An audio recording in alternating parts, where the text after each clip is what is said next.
శరత్ చంద్ర గగన్ ఇద్దరు కర్రసాము పోటీలకి కసరత్తులు చేస్తూ ఉంటారు.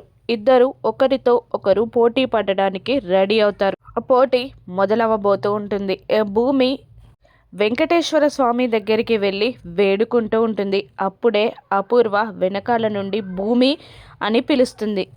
గగన్ పోటీల్లో ఓడిపోవాలి. గగన్ పోటీల్లో ఓడిపోతే నిన్ను కూతురిగా యాక్సెప్ట్ చేస్తానని మీ నాన్న చెప్పమన్నారు అని అపూర్వ అబద్ధం చెప్పేస్తుంది భూమికి. అది నమ్మిన భూమి అపూర్వతో ఇలా అంటూ ఉంటుంది, బావ ఓడిపోతాడు, నేను మాటిస్తున్నాను అని అపూర్వకి మాటిస్తుంది ఆ భూమి. కర్రసాము పోటీలు స్టార్ట్ అవుతాయి. శరత్ చంద్ర రెచ్చిపోతాడు.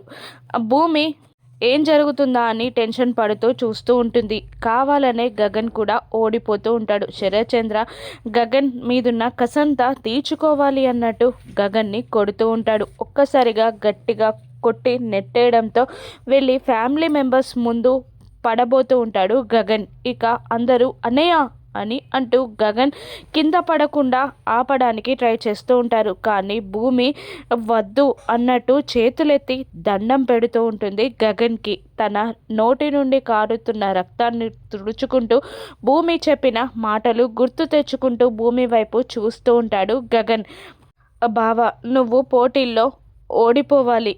నువ్వు పోటీల్లో ఓడిపోతే మా నాన్న నన్ను కూతురిగా ఒప్పుకుంటానని కబురు పంపారు అని భూమి అంటూ ఉంటుంది.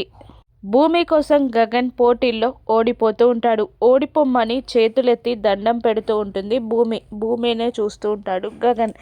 గగన్ నిజంగానే పోటీల్లో ఓడిపోతాడా, లేదంటే శరత్ చంద్రాని ఆ విషయం కరెక్టేనా అన్నట్టు లాజికల్గా తెలుసుకుంటాడా? ఏం జరుగుతుందో రాను ఎపిసోడ్స్లో చూద్దాం. Thank you for watching.